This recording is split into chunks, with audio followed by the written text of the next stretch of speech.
I'm Jason Klom, and this is Comedy on Vinyl.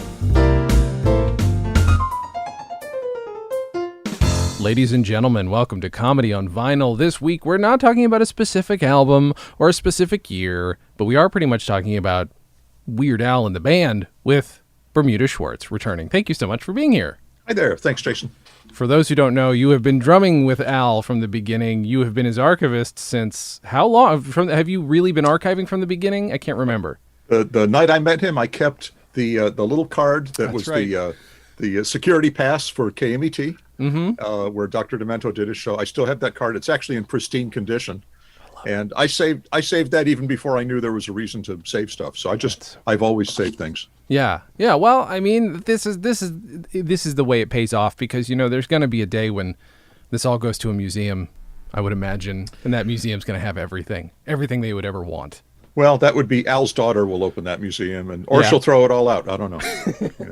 We'll see. That is always the danger. Whenever I find out either some organization that doesn't know what they're doing gets a hold of an archive, or somebody who doesn't care, I'm like, oh no, what's going to happen to it?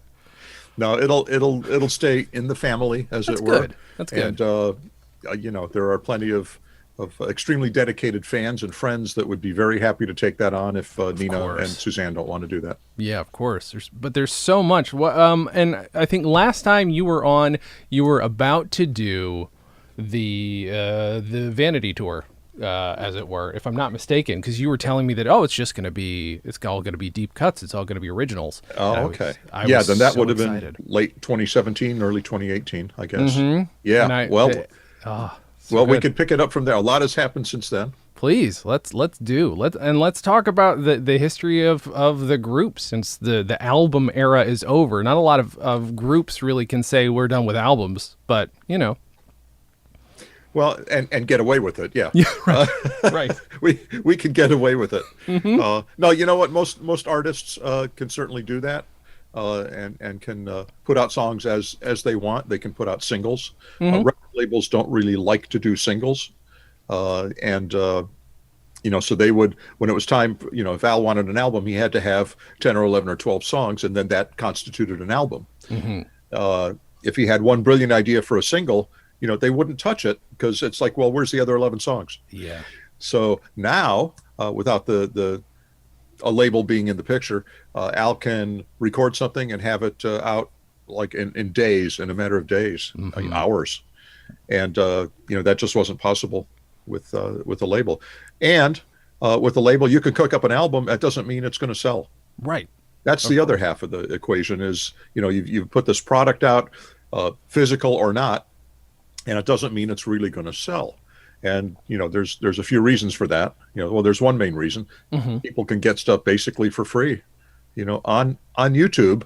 Yeah. And it's just, it's there. And YouTube, Google does nothing to stop that. No. And it's, it's way beyond file sharing. It's just giving it away. For sure.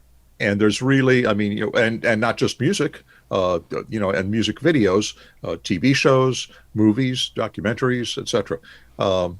It's a free-for-all out there. So it's not to say things don't have value, but if you're sitting in front of your computer, you really, it's hard. You're hard pressed to get someone to pay for your work. Oh yeah. If they go to a movie theater, they have to pay to get in the door. They go to a concert, they have to pay to walk in the door. Mm-hmm. They want a T-shirt or something, they have to pay for the shirt. That hasn't changed, mm-hmm. in our lifetime yet. Hopefully it won't. Right. So live performance is still the way to make money. And honestly, that's how we've been making money. And a lot of groups have been making money. As record sales have declined, the live performance has taken over as a main source of income. Merchandise has become a very integral part of stuff. It's gone way beyond just T-shirts, mm-hmm. Even with Al. Sure. We started out, I think in '84, we had a T-shirt, and it was roughly the in 3D cover of Al in the picture frame. Yeah. And we were on tour. We were actually out with Dr. Demento. We were part of his show. It wasn't even an Al tour. Mm-hmm. So Dr. Demento was in that frame, and Al was in the frame, and that was the T-shirt. It was like a white shirt with a red ring neck collar, and that was it. Well, we went back out in the summer without Dr. Demento, and all suddenly Al gets moved into the middle of the frame by himself, and then that became the T-shirt. And then we added more shirts, and we had mugs and keychains and posters and all sorts of, all sorts of other stuff. So that's become an integral part of how bands and artists make money now, and that's still a viable thing. That's still a good thing, and that's not to discourage anyone from going out and wanting to be an artist and create. Sure. It's just you don't do that with the idea of selling product. You do it because you love it, and you do it if you intend to make money. If you want to make it a commercial venture, it's got to be something that people will pay to come see. Or maybe they'll pay for it. I don't know. Even a Taylor Swift or Justin Bieber or BTS don't sell actual product the way they used to. Right. They sell a couple of million units. That means that would have been at 10 or 15 million units, 20 years ago. Sure. So it's really, the landscape has changed. But when they go out on the road, that's where the money is, and that's where it is for us. So long story short, we can get away without having a label, and we had 2 of our most successful tours ever, 3 of our most successful tours ever after leaving the label. So Mandatory Fun, the No Frills tour, the Vanity tour, and then Strings Attached tour. We played some of the biggest attended shows, some of the biggest venues ever, after the label. So, and without really any new material. I feel like the danger too when you were making records, and if it didn't sell enough for whatever reason, which is not always a comment on the quality of the work, that's then gives the label an excuse to not promote you as well, which then of course screws you over further, right? Well, and that did happen a couple of times with us. I mean, there were a couple of notoriously bad sellers, not bad sellers, bad charting albums. Sure, and there's a difference. Yeah. We had a #1 album in 2014 with one of our lowest selling albums. That's interesting. So it's just, chart position is a relative thing, but that ties in with radio and promotion and ultimately touring, popularity. And we have our fan base, but we like to keep our fingers out beyond that as well. Of course. Polka Party was a notoriously bad seller. And I say that meaning it did not go gold. Yeah. So that means, and traditionally our albums went gold. And I think UHF also never sold extremely well. Huh. And those are at the bottom of the list of, in terms of actual numbers and probably chart position at the time. But again, there was a point where chart position really didn't tie into sales, or it tied into relative sales, but we had just over 100,000 units that first week, and we had #1 album with that. Well, 100,000 units 20 years ago would have been like, you guys you're on your way out, Right. So it's all relative. Sure, of course. And I mean, by the way, it's crazy looking at the wall behind you and all of the insane. That's not all of them. No, we've had a very nice career. A lot of people have bought the albums, and much appreciated for that. What are the ones that look like reel-to-reels? What are those particular awards? Those are Ampex's tape company wanted to get in on the whole, recognition thing, and wanted to, since the RIAA, Recording Industry Association of America, issued gold and platinum albums, the tape company, for those albums that were recorded on their tape, they wanted to issue something as well, just so they could have something on the wall too. Oh wow! And so those are called golden reels. And I assumed that there would be platinum reels. Sure. And eventually there were no reels. That's crazy. That's so funny. As they gradually went out of business. Actually, someone else's, I forget the name. It's some preposterous name, but they've taken over as tape has become sort of popular again. Okay. Synergy or something like that. Of course, is the name. Something crazy. Yeah. And Quantigy. That's what it is. Quantigy. Nothing to do with, I guess Ampex didn't either, but sure. And so those are sort of, there's 5 of those that I have, and those are kind of, that was their way of getting in on it. Is it safe to assume that in the archives, do you also have like old, I know that we've talked a bit about merch, but do you have all the shirts going back to that first one? Every shirt. That's great. Every version of every shirt, every shirt, if it had a misprint, sure. They made sure I got one for the archive. Now I don't have every size in every shirt. Of course, that's a little, but I have one size, whatever, large or whatever it is, in every shirt, every mug, every keychain, every hat, every whatever, every sticker, Yeah. every little thing that was sold. I have one. I also have. We've come across some bootleg stuff, and where we've been able to get some. So there were actually some as early as 1984. People were trying to rip Al off. So there was actually I may have the only one of these. There was a pair of like frilly lace black panties that said "Eat It" on there. Oh my God! So I have that. Of course, you have to have one. Because why not? You know, yeah. Nina will be impressed when she opens that up. Oh, look at these shirts! Oh, look at pennies. That's remarkable. Anyway, but there've been some bootleg T-shirts and some other stuff like that. And just, sure. And where I can, I get those. You know, there've been some bootleg tapes, things like that. Yeah. And where I can, again, I get those. You know, I try and get those, and you know, or some sort of gray market things like coming from the Philippines. There's a lot of that kind of stuff where they sort of put the label's name. You know, the Asian label, which was back in the day was Pony Canyon, was part of CBS distribution. So in the Philippines, they would have something like that, and then they would like use that name and pretend it was legit. And anyway, so that stuff over the years. I mean, I've been on eBay for, you know, more than 20 years scooping this stuff up where I can, and I've got you know an impressive amount of stuff from around the world, legit and otherwise, promo and otherwise. And that's what makes up a lot of the archive. There's a lot of paperwork. There's a lot of, you know, all of the promo photos.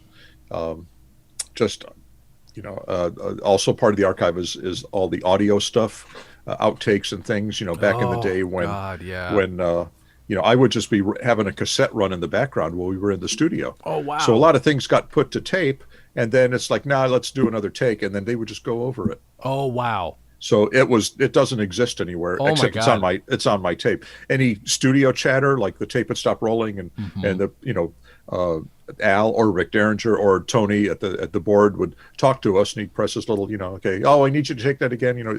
Well, that would all go to tape.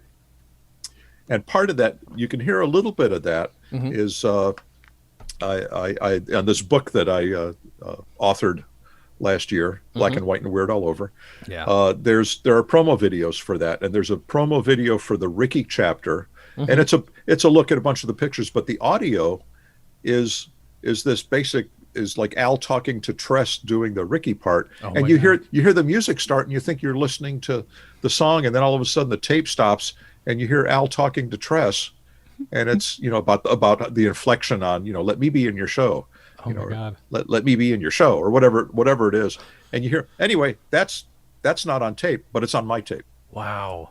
So and that's all been digitized as well. So it's all and backed up like 5 different ways. Of course. So everything is safe and archived. It's in a database. I can go right to whatever I want. I've done that. I'm in the process of doing that right now with all my 35 millimeter negatives. Saw that. Oh my God. So much stuff. And that's a very daunting and satisfying and interesting project. And I'm seeing a lot of stuff where back in the day, I very often I tried to make copies, get 2 sets of pictures, one set that I would keep, and the other set, whoever was in the photo, I'd give them that picture. That's great. Well, there was also a point where I didn't do that.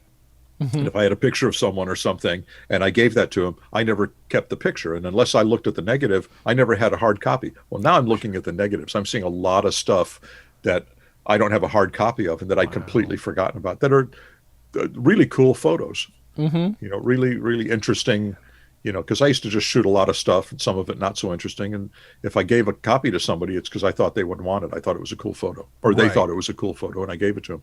So I'm seeing a lot of stuff, again, for the first time in like 35 plus years. That's crazy. And I'm right in the 1986 era. I think I just got out of 1985 in the stupid tour.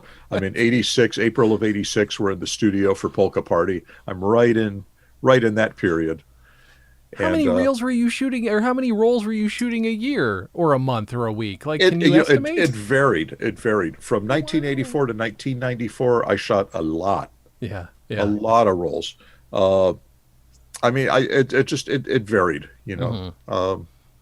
On tour, I would shoot a lot. In the studio or on a video set, I would shoot a lot. And sometimes a month or two would go by and I'd do nothing at all. I'd shoot nothing at all. Yeah. Maybe one of my other bands wasn't doing anything, or Al wasn't doing anything, and the camera just sat. And that's another thing I'm discovering as I'm going through these rolls in chronological order, which is how I've had them filed, since I shot them. Sure. I'm going through and I'm seeing like a 2-month gap here and there, and I'm looking around like maybe something got misfiled, Yeah. or mislabeled somehow.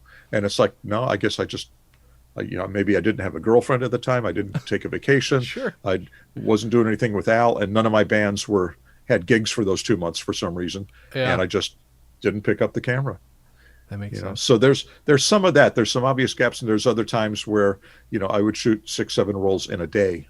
Yeah. It just depended, like on the Rocky Road video or the Ricky video. There's a lot of rolls of film that were shot each of those days. Man, is any of the audio stuff, do you think it'll make its way out there? Any of it in bits and pieces? Like, is there ever a chance of like outtakes kind of stuff?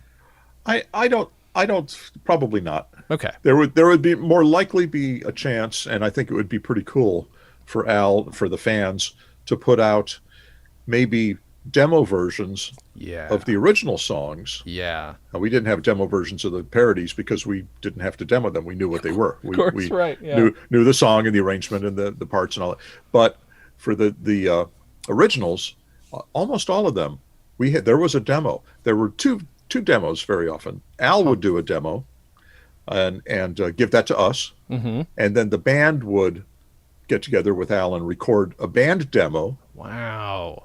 And then we would go into the studio and record that, for real. So there were sometimes 2 previous versions of the song. And even going way back, even before there was a reason to do demos, like I'll Be Mellow When I'm Dead, there was a really early version of that. Then there was the version that was done about 4 months after that in July of '81 that I think Dr. Demento played at the time. Oh, wow. And then there was the version we recorded the following year for the first album. So there were actually 3 versions of that. But it would be very cool if, Al would put out the demos. There's some kind of a deal with the label in terms of, the publishing and stuff like that. I mean, Sure. Sadly, they have control of all of Al's material up through 2014. Ridiculous. So they would either have to be involved, which, we don't hate them and they don't hate us. I mean, Sure. the box set came out after, with Yeah. everyone's full cooperation, and which is a very cool product. Yeah. And, but that would be sort of a cool thing. And we do have good quality tapes of most of that. As far as outtakes and things, those are odd, curious. That's up to Al. If he wants to leak that stuff on YouTube, he could certainly, as long as he's not trying to sell it, then, right. I don't think it'd be a problem. Is it really going to happen? I don't know. Who knows? Yeah, that's fair. I will say I bought 8, 9, 10 different records of Andy Partridge's demos. Like he sold, wow. He had the Fuzzy Warbles collection, which I think was 8 to 10 CDs worth of crap. So, there's a market for it, but I get it. That's daunting probably. Yeah. I don't know how many people would really, if there's a few hundred, that's probably not enough. Of course. Yeah. I mean, it would take the Dave Rossi's and Ethan Ullman's and Marty Lick and those guys, Javier Valdez and Kenneth Gwinnett, and there's some serious hardcore fans. Yeah. But I don't know if we love them, but we're not going to press a bunch of CDs just for them. Sure, of course. Man. These are the things though that I love to hear, because when I'll talk to people who are either archivists or producers, I've spoken with Andre Jackman, who produced almost all the Python albums, and when he tells me there are extra lines to certain songs that just ended up on the floor quite literally at sometimes, I'm just like, please tell me that's somewhere. He's like, yeah, it's around here somewhere, and I'm like, oh no, what they need is a Bermuda. They need a Bermuda there to take care of that stuff, because it drives me crazy to hear this. Yeah, there wasn't anything that was recorded. There's very little that was lost. Yeah. That was intended to be recorded and then somehow didn't make it that far. Yeah. And some of that stuff has come out. The alternate verse in The Night Santa Went Crazy. Sure. Stuff like that, which has been is out there. It was released eventually. Mm-hmm. But there's not. There was an early version we did of Lasagna. Mm-hmm. That was not. I don't remember if it was a little more Latin, like La Bamba was. Yeah. But it turned into something else. So there was a different version of that I think we just did like the day before, and then we re-recorded it. And for Wow. whatever reason, Al wanted to do sort of a different take on it, and we did. Now I don't know. I may have a copy of that somewhere. I don't know, Sure. Sure. but that may be one of those things that we just went over Mm-hmm. on the tape, and the other version is gone forever. So in scanning all this stuff, it's got to be. I mean, you're spending so much time having to look back. Is there ever? I mean, do you spend a lot of time reflecting on your favorite moments? I mean, obviously the band's still together. You're still going concern, but do you spend any time reflecting on favorite moments in the past of the band? Well, yeah. I mean, there's a lot. There's a lot of them. I mean, that's most of my life. Yeah. Has been spent working with him and the guys, the same guys, and it's been which is very cool, But it's all in here, Yeah. I don't just sit around and kind of stare off in the distance thinking, yeah, that '87 tour with the Monkees, that was pretty cool. We played some pretty big venues then. And, I mean, it's all in there. Yeah. And as I see these photos, and actually I'm coming up to that Monkees tour to '87 probably in the next week. Amazing. And I know most of those photos, but there's probably going to see a lot that where I took those photos and then handed them to the guys, and haven't seen them since in 33 years, 34 years now. So that's part of what's fun about this project is rediscovering that. And as each image is scanning, I get about 5 minutes to sort of think about it, to reflect on it till I have to go to the next frame. So as I'm doing this, I mean, I'm sitting at the computer and some of that stuff takes me back. Sometimes I'll pull aside some of those and send them to the guys who are in the photos. I will occasionally send one to Jim or Steve, or certain ones to Al. Al is going to get copies of all of these, of course, that he's in. Yeah. But it's sort of, so I do reflect. But when I'm not doing this, just sitting around the house, yeah, I guess Right. I mean, it's all sort of stored away. Of course. In here somewhere. I probably asked you this last time, but it's probably fair to ask, see if anything's changed, especially since you had that tour. Do you have any new appreciation for any of the old music that maybe had laid dormant because you hadn't played it in so long? Oh yeah. I mean, there are a lot of great songs, and fun to do. A lot of stuff we had never played live before, or stuff we had played live, 30 years ago and hadn't played since.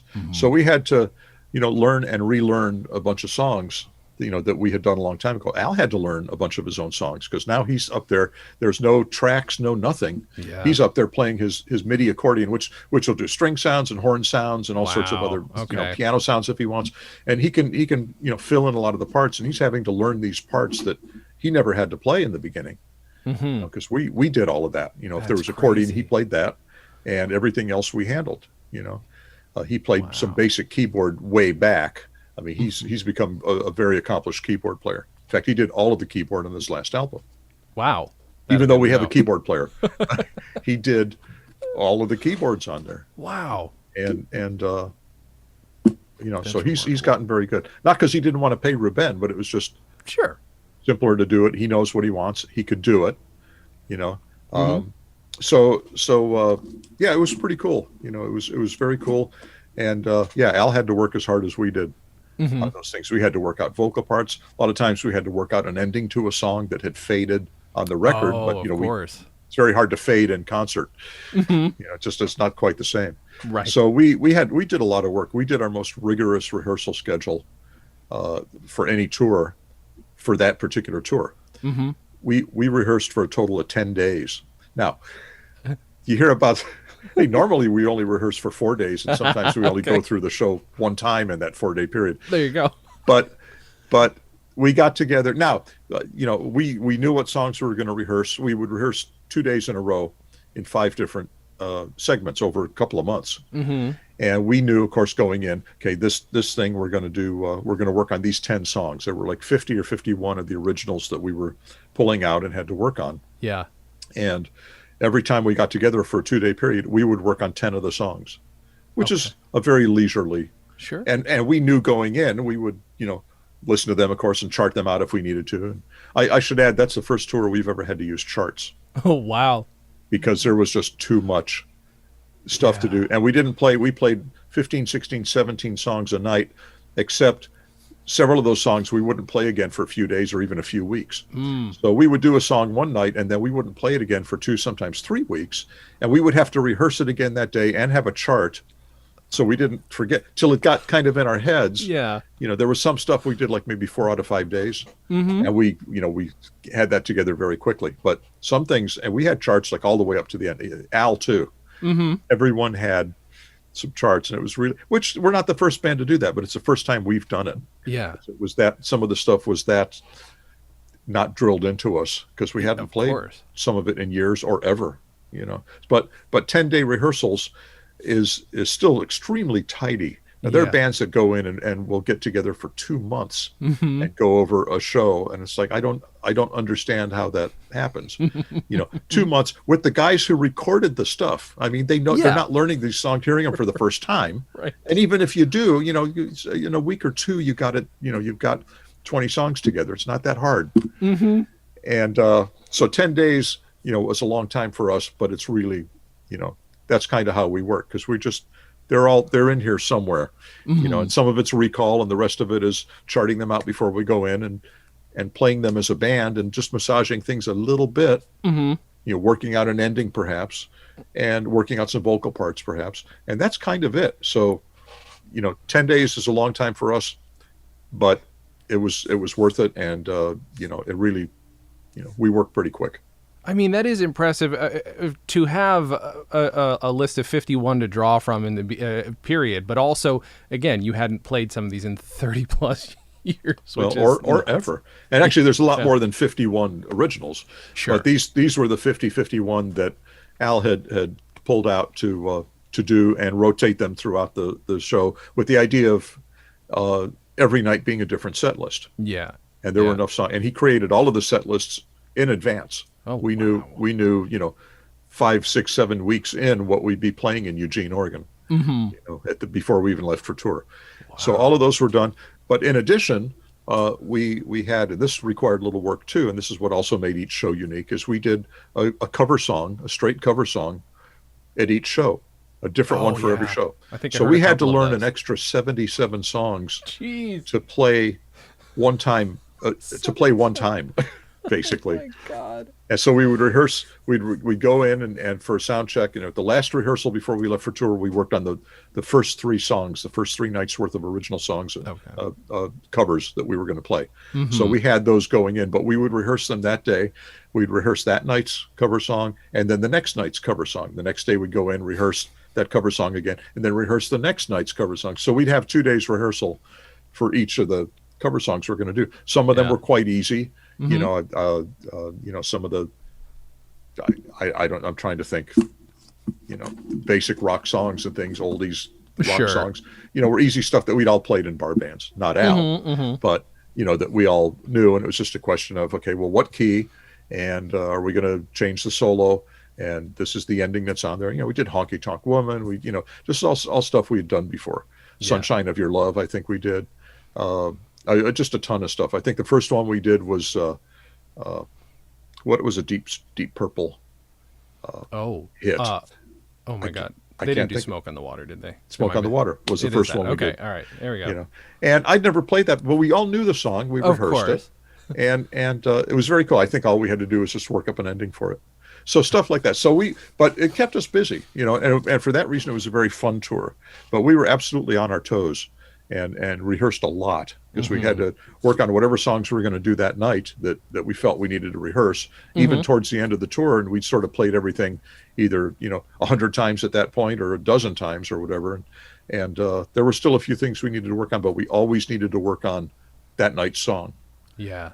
And so we always had, it was a busy time. That's nuts to me. Busy tour for us, but again, a fun tour. Wow. Because I'm not that kind of a musician. I can barely strum a guitar and that's all I can get away with. So the idea to me of learning, even if it's, but again, I'm assuming all of you are just like, you can hear a song and know how it goes. That is this very specific skill that I admire the hell out of. Being able to play by ear is just, I don't get it. I don't get it. A lot of them were songs that we had played. Not as a band, but in other bands. In other bands, yeah.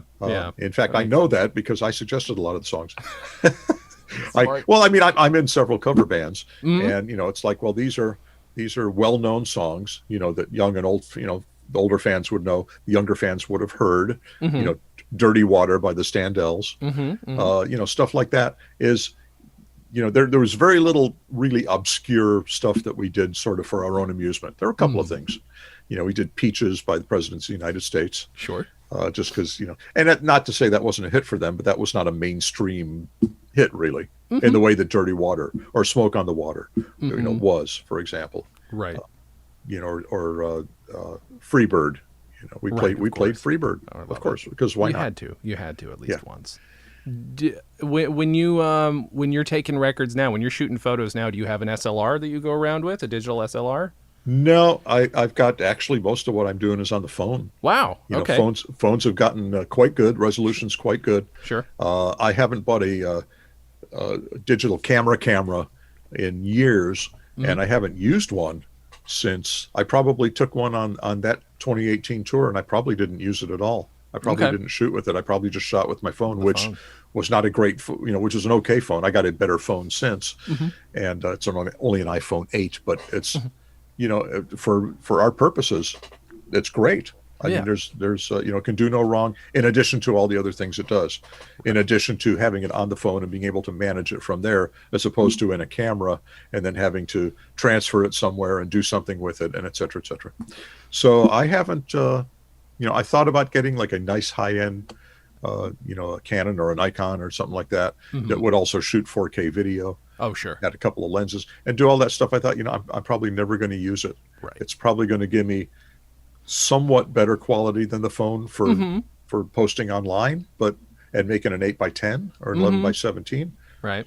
But it's, it's very marginal. Now, if I'm shooting a movie, or want to shoot us in concert, that's a different deal. Yeah, yeah. But I've been using a phone.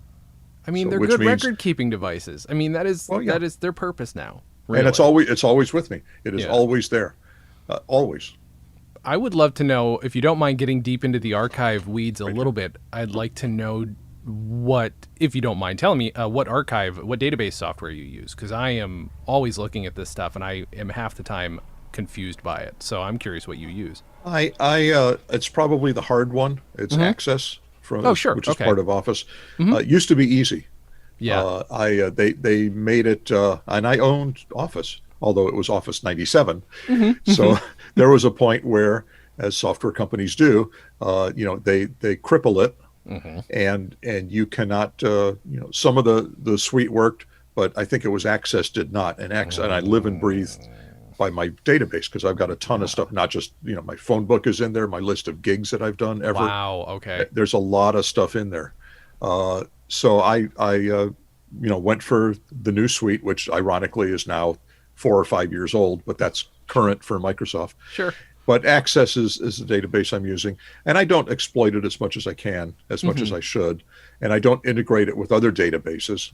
I have one database that's got one type of information, that's how it stays. So,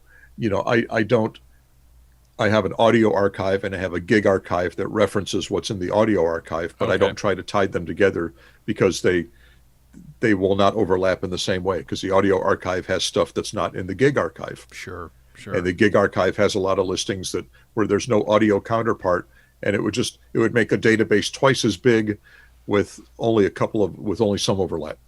So I'm still, and someday I'm sure I could integrate it if I could figure out which fields to make in common and how to link them up by date. I'm using the same date format on everything, so that's possible.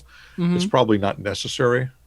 Yeah, because I treat them, it's not a big deal to find out, a gig we did on, May 16th, 1984, and I know I have a tape of it in folder number 102. And then so I can go to the audio archive.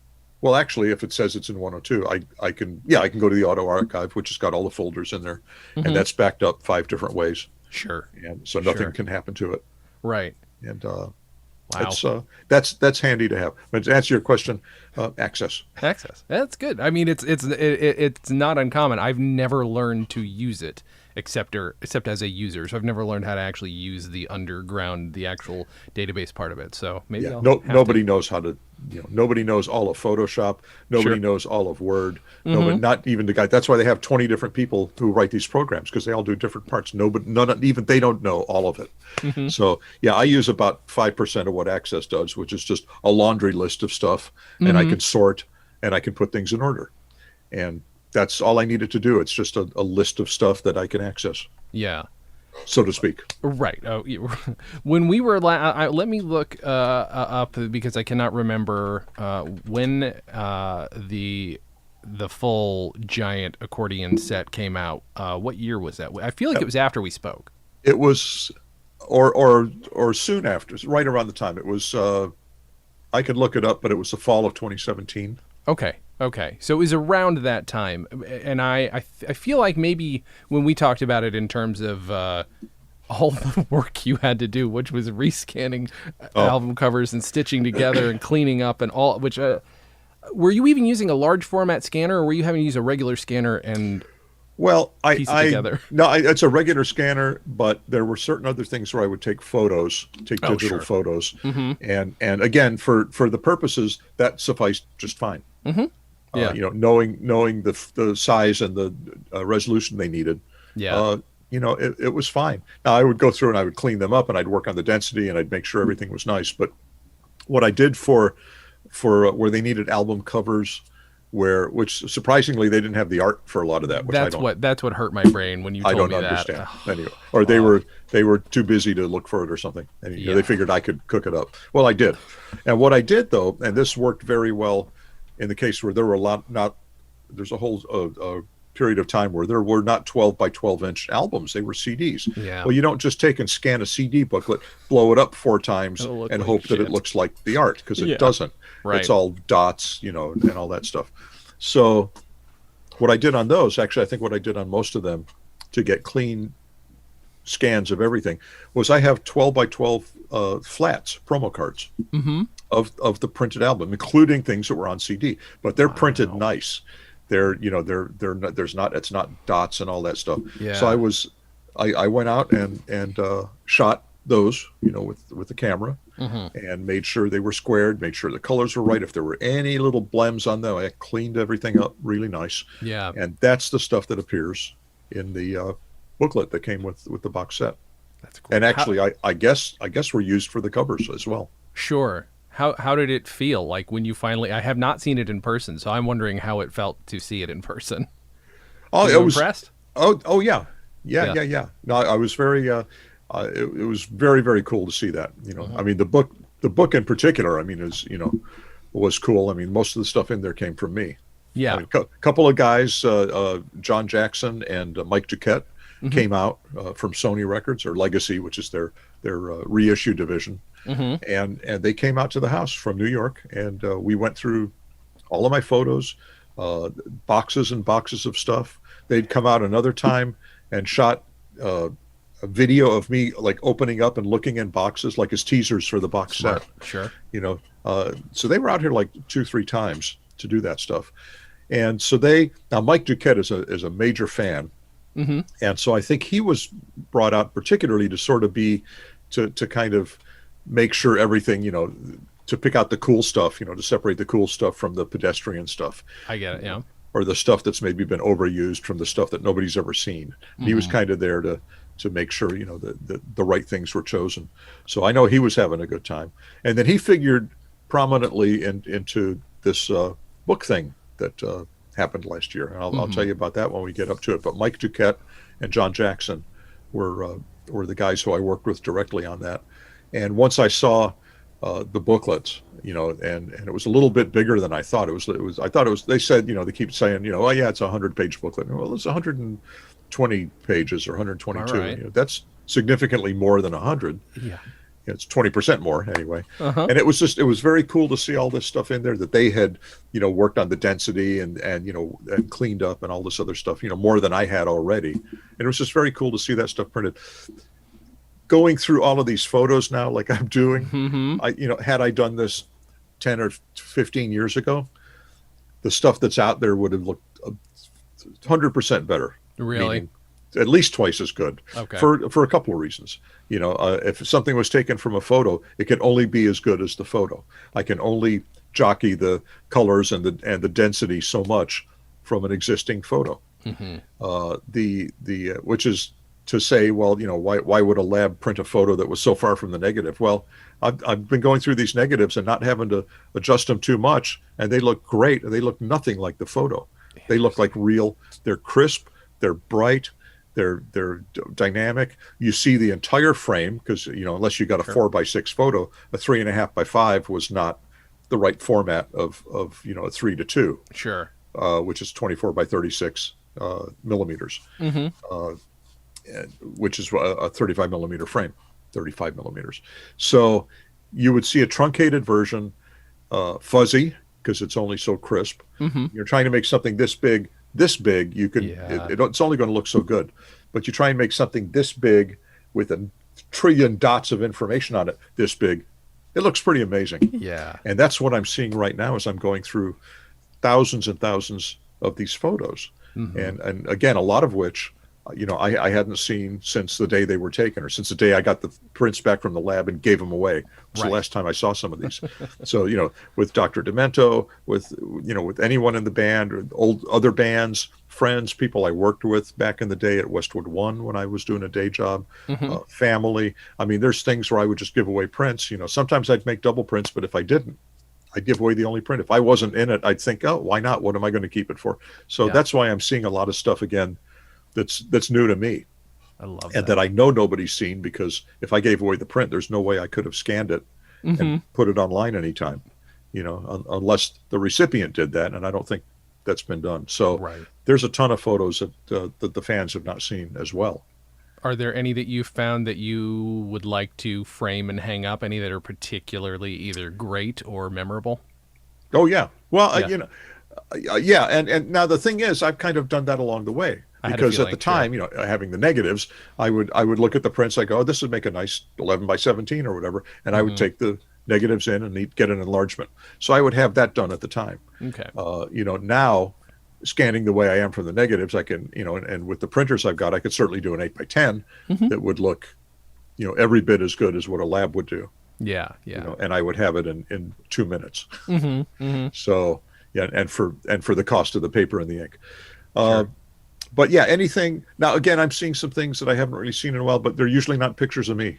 Yeah. So do I need a big picture of Jim West on his guitar? Right. Not, if I do, I can look in the database and go right to it. Mm-hmm. And mm-hmm. even the frame number is on there. Not that I need the frame number from the film, but I can go to it.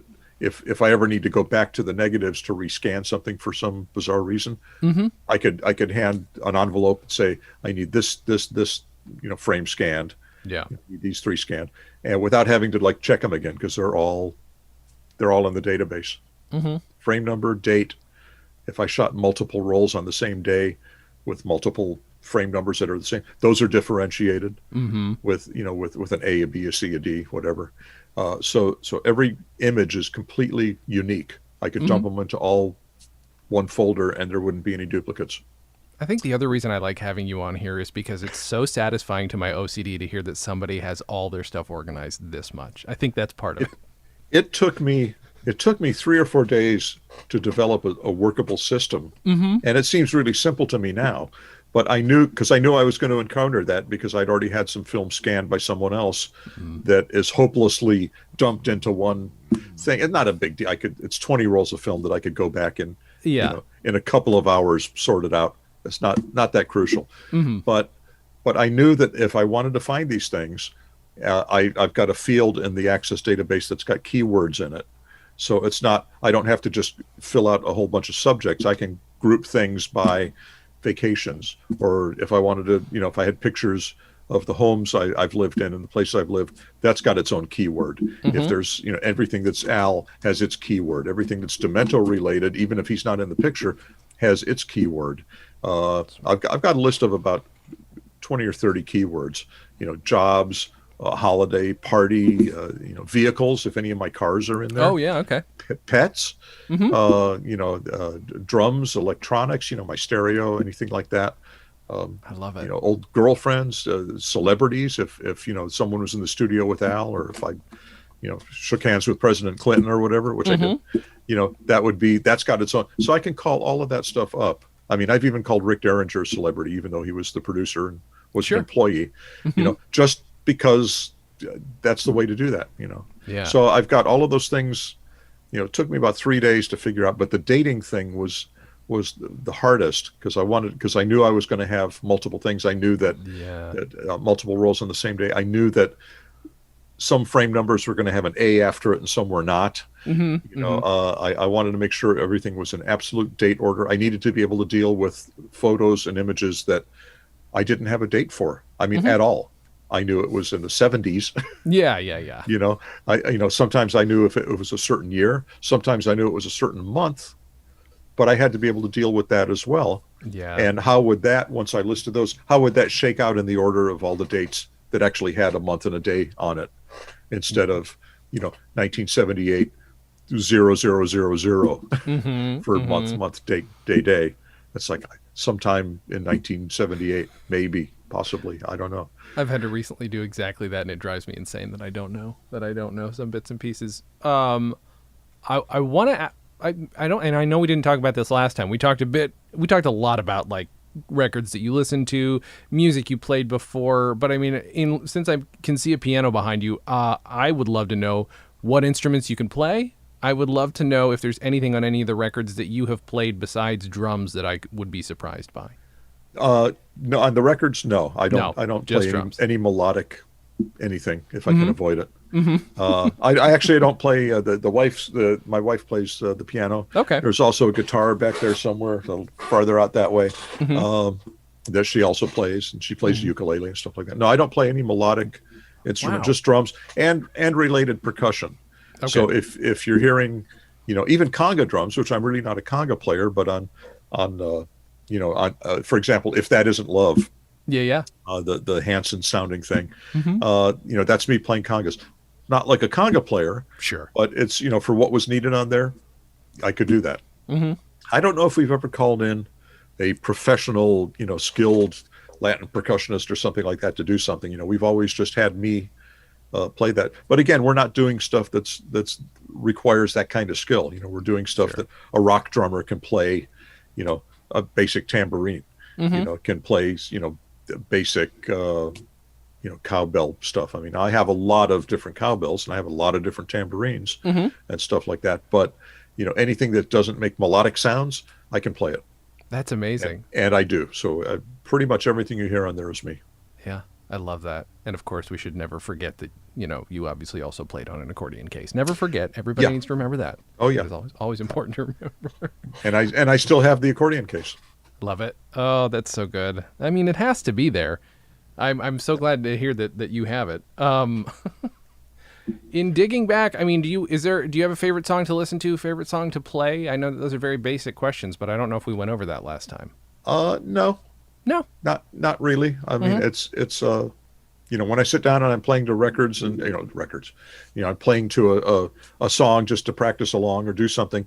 It's typically, unless I'm rehearsing for an Al thing, it's not an Al song necessarily. I mean, I have quite a library of CDs and quite a lot of other music than just Al, of course. I mean, going back to growing up, in the 60s with the Beatles and the Stones and Monkees and the Association and Paul Revere and the Raiders and, a little later Cream, the heavier stuff and 70s rock and 80s new wave, a lot of Motown stuff. Yeah. Some kind of commercial, not metal really, but commercial rock, so Nirvana and grunge and alternative, alt rock, so a lot of that up through the 90s and, some dance and synth wave stuff. Beyond that, not much new in, say, the last 20 years for me. I mean, it really takes a lot to get me to hear new music. But as far as just playing, sitting down on the drums and playing along to something, I got a huge library of stuff. And again, unless I'm working on an Al song, because I don't know why. Maybe it just seems weird to be playing to what I played. I get that. Maybe in somewhere in my mind, it's a redundant thing to do that. That's fair. Not that I don't like what I did with Al and don't like some Sure, of his sure. songs. It's like in my mind, it's like, but I've already played that. Yeah, absolutely. So That's perfectly fair. I guess not Al. Right, right. Do you let's talk about the book, because this is something I don't have it yet, but I'm looking forward to getting a copy. I'm in the middle of moving, so adding anything to my to my house is a terrible idea. But I mean, I've seen a ton of the photos from it. I would love to know about you putting this book together. Well, it is black and white and weird all That over. photo is just so. I just love how badass and goofy he can look at the same time, and it's just such a good photo. Oh, Oh, beautiful. thank you. The book came about. This is a several step process. About the middle of 2017, I was just finishing up after, God, like 25 years of working on it on and off and on and off, archiving all of my tapes. Oh, okay. Finally digitizing everything. I finally got that done, and then I realized, I've got another analog body of work that probably could stand to be digitized. Not because it's deteriorating necessarily, but it would be cool to have all of that stuff. It's been sourced so many times, and I have to go through and look at photos and scan things. And yes, I've kept the scans, but then I got to go through those, and there weren't really any way to identify things. And it's just, I thought, it would be very cool to digitize all of my negatives and put them in a database so I could get to them, so that if there's another project, I can easily get to that stuff. Yeah. And actually, after having just done a lot of that for the Sony box set, having to go through all of my stuff again for the fourth or fifth time in my life, Yeah. that had occurred to me. It would have been so much simpler if I had all of this stuff just all in folders that are dated and that are clean and that are ready to go. And that's what made me start thinking about that. And as I was looking at my negatives, I re-stumbled across all of these black and white negatives that I'd shot between 83 and 86 that had never been printed.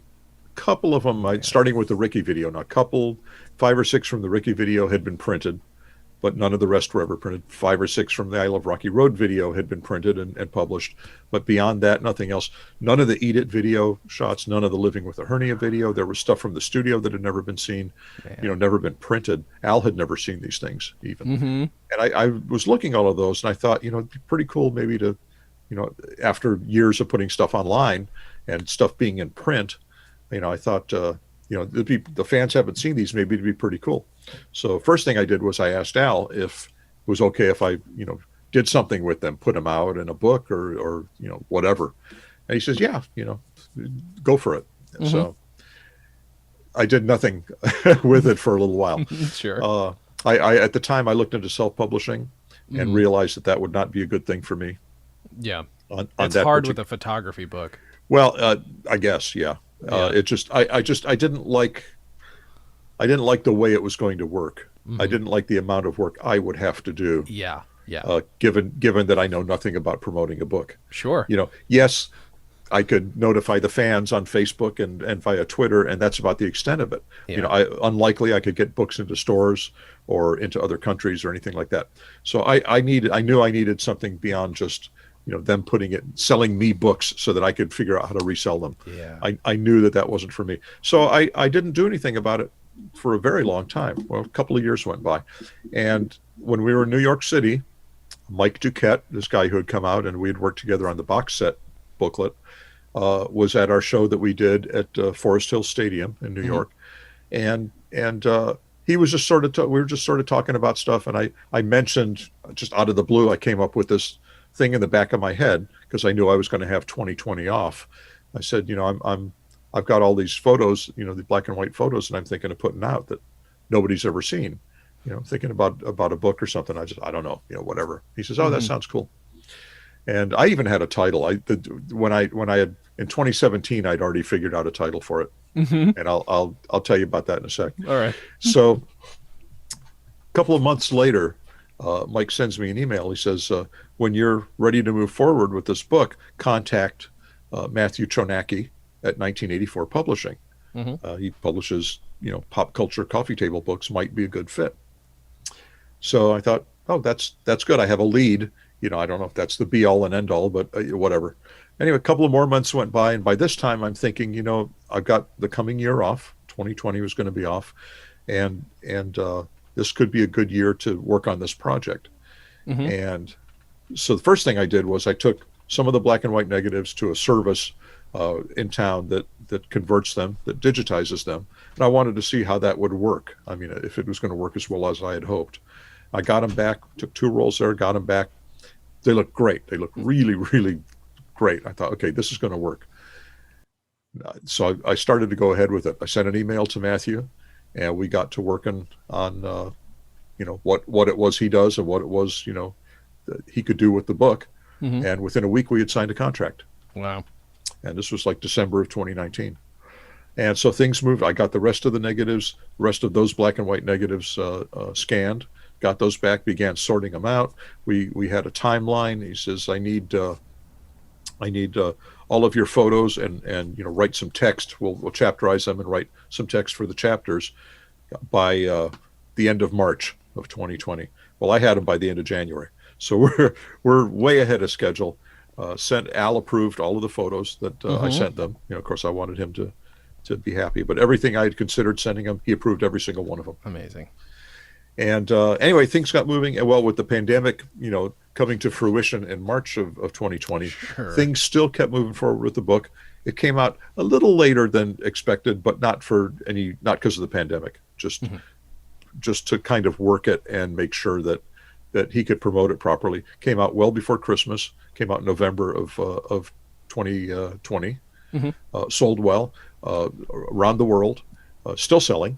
And, on all the big outlets, in stores, doing things that I could not have done.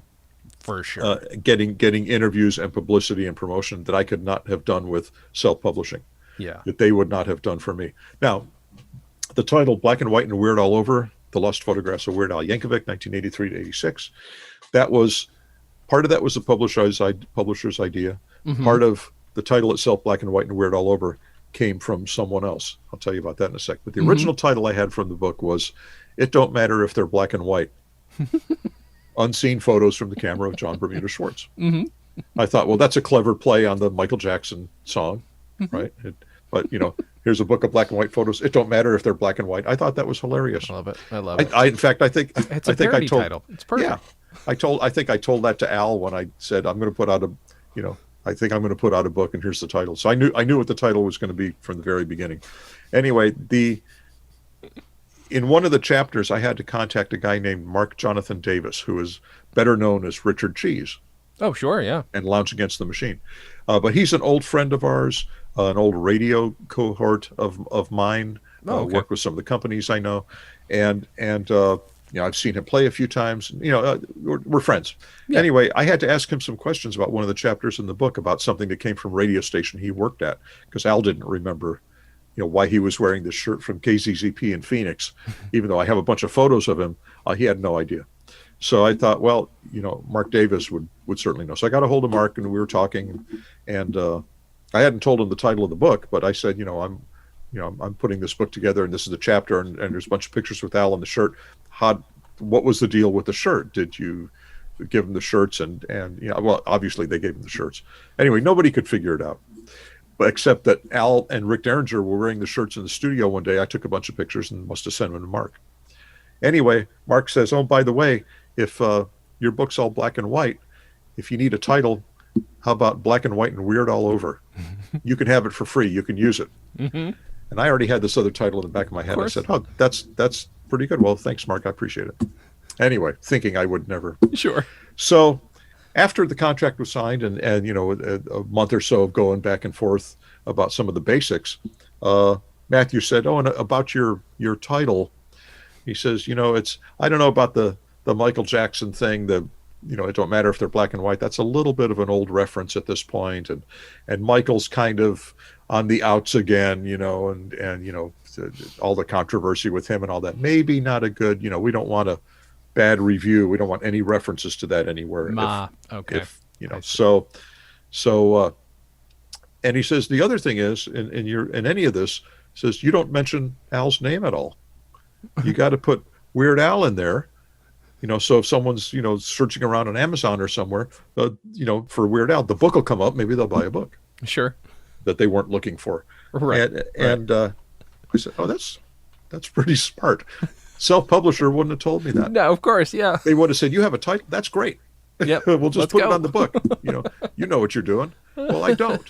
Yeah. And they wouldn't have, I guarantee you that they wouldn't have made a suggestion. Yeah. They print books to sell them to the author. Yeah. And that's kind of, which works in some cases, would not have worked for me. I'm so glad that I didn't go that route. Right. Anyway, all the things that Matthew and his team did resulted in the book, and looking as good as it does, being promoted in the right places and places I could not have reached out to, For sure. or where I wouldn't have, as the author, wouldn't have really been able to go in there and say, I've got a book, I want to promote it. That's what the publisher does. That's kind of what the distributor helps do. That's why you have, you don't do that by yourself. Right. And Believe me, I've tried. It doesn't go well. Yeah, and honestly, I did luck out. I did luck out on this. It worked out very well, and very happy with it. I would love to see another book. I was going to say, I was hoping that would happen. And that's part of.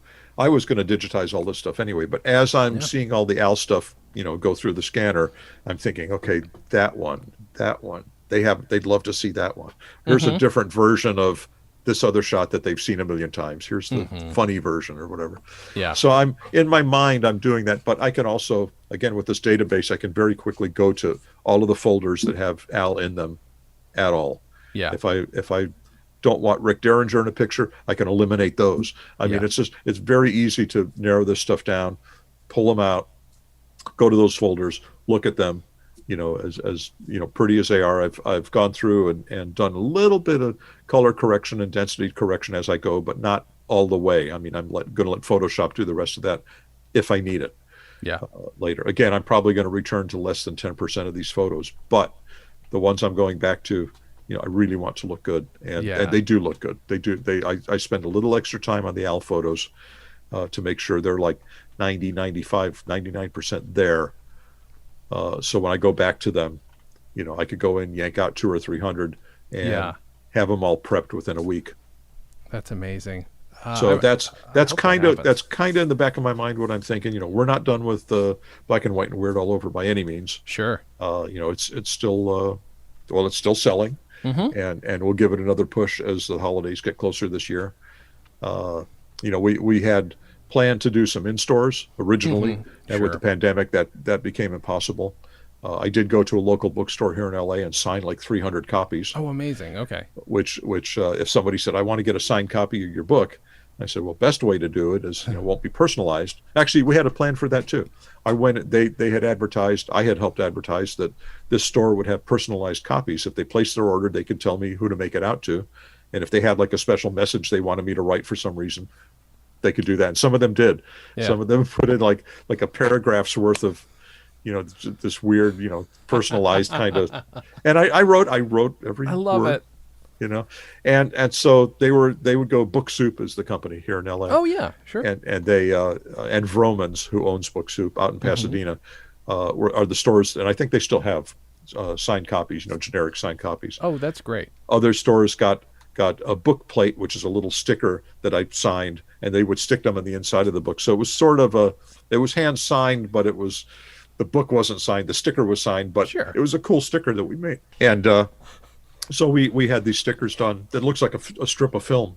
Oh, I love it. Okay. And I signed that.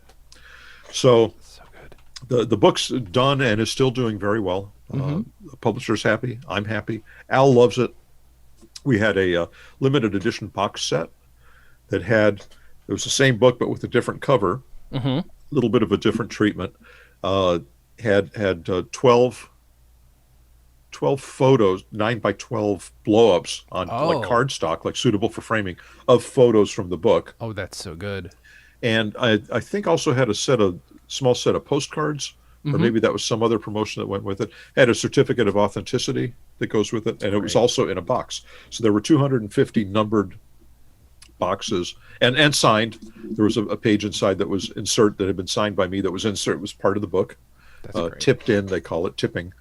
And so that's another different thing. Those sold out like in 2 hours. Oh, I bet. Which is very flattering. Yeah. So, uh, the book did and is doing well, and I think that could lead to another book. Yeah. Yeah. I'm certainly in going through all of these photos, and I'm about halfway through my film era with Al.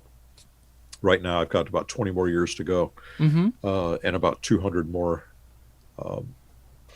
rolls, Yeah. basically. Yeah. Actually, I'm past the halfway point. I have about 175 rolls now, I think, Okay. and it should get done within about 8 weeks, 9 weeks. Mm-hmm. And I don't know what I'm going to do with the rest of my year, but it would be very nice to have this all finished up. It would be, right? Oh, that's amazing. Well, first of all, I'm excited to see the book. From what I can see already, I'm just like, and if I were to have a personalized inscription, it would say, I liked your original title just fine. Because I do like your original title just fine. I think it's pretty good. That's very funny. Well, normally right now I would ask you what you want to promote, but we know that the book's out there. But do you, I mean, I guess if you can find it physically, you should buy it physically in a physical store. There's nothing wrong with helping out a physical store if you follow all their mandates, but you can get it on Amazon if that's your druthers, if that's what you'd like to do. Yeah, actually, well, Barnes and Noble has it in stores. Oh, good. A lot of independent bookstores do. If not, they can certainly order it. Or Amazon and Walmart online. They both have it at 30% off right now. I don't know when this is going to air, but they've had it on 30% off for the first 4 months of this year for some reason. Crazy. Okay. Which one is a great savings for whoever's buying the book, and two, doesn't affect my cut. I get paid. Right. I get paid up front, so good. I get my 38 cents whether they give it away or sell it for $1 million. So, absolutely, for anyone that wants the book, Amazon or Walmart.com are the way to go. If you want to spend the full $35, there's Barnes and Noble. If you want a pre-signed copy, while they last, booksoup.com has them, or Vromans, Vromans.com has them, and those are ones that I personally signed. They're here in LA. Okay. And those are the best ways to get the book, but and again, most and it's available pretty much worldwide. Japan, Australia, worldwide, not only by way of Amazon and all of their different countries, but there's also independent stores and chains. And in Canada, for example, it's Chapters, which is part of Indigo. Chapters has it in Canada. I'm trying to think of the name. Foyles Bookshop in London has it. There's Waterstones, which is a series of stores across Europe, has them. Australia has got, trying to think of the places there. Anyway, it's available all over the place. So there's no excuse. No, absolutely none. People can follow you on Twitter at The Great Bermuda. Yes. They can, honestly, I don't post a lot of stuff on Twitter or Instagram. Fair enough. It's just sort of, I go in like once a year to see if anyone's, paying attention, still following me. BermudaSchwartz.com, blackandwhiteandweird.com. Yep. Those are your options for checking stuff out. WeirdAl.com, of course, if you want to check out. WeirdAl.com. And on Facebook. I'm just realizing I interviewed Lisa Popeil a while back, and the photos she sent me they must be yours, because they look just like the other ones that I can see a couple in the book, or at least some examples from. Yeah, they're gorgeous. Man, these are good. Everyone I could get a hold of in the book who had more than a couple of photos in there, Tress McNeil or Dr. Demento or whoever it was, I sent them all their photos. That's great. And made sure they all got copies of nice, clean, suitable for printing if they want.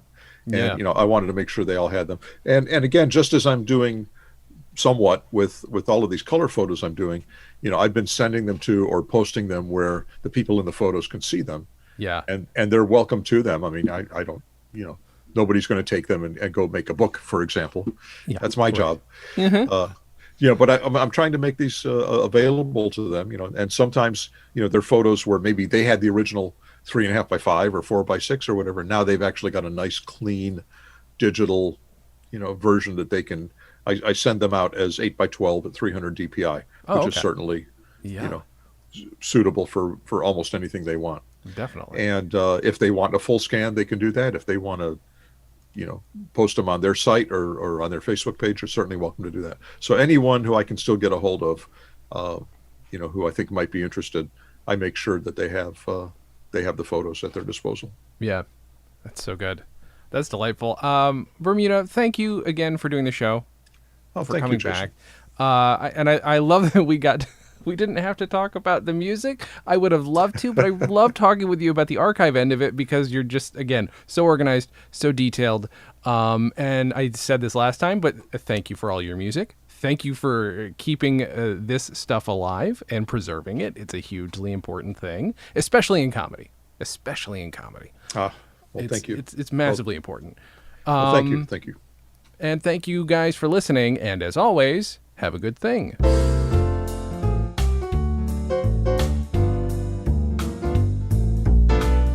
Comedy on Vinyl is a production of StolenDress Entertainment. It is produced by Mike Warden and is hosted and edited by Jason Klom. Our theme song was composed and performed by Richard Levinson. You can email us at podcast@comedyonvinyl.com. You can also send snail mail to StolenDress Entertainment, P.O. Box 805, Burbank, California, 91503. Subscribe to Comedy on Vinyl on Apple Podcasts, Google Podcasts, and anywhere else you can find podcasts. Give us a 5-star rating and write us a review. It helps. You can find us on Facebook, Twitter, and Instagram at Comedy on Vinyl, or find everything in one place at comedyonvinyl.com. A major portion of Comedy on Vinyl has been underwritten by Stand Up Records. Please visit standuprecords.com for all your comedy needs and tune in to the new Stand Up Records channel available on the Roku, where you can also find select episodes of this podcast. Visit StolenDress.com to listen to our other podcasts, watch videos, and imbibe freely of our multimedia content going back 15 plus years.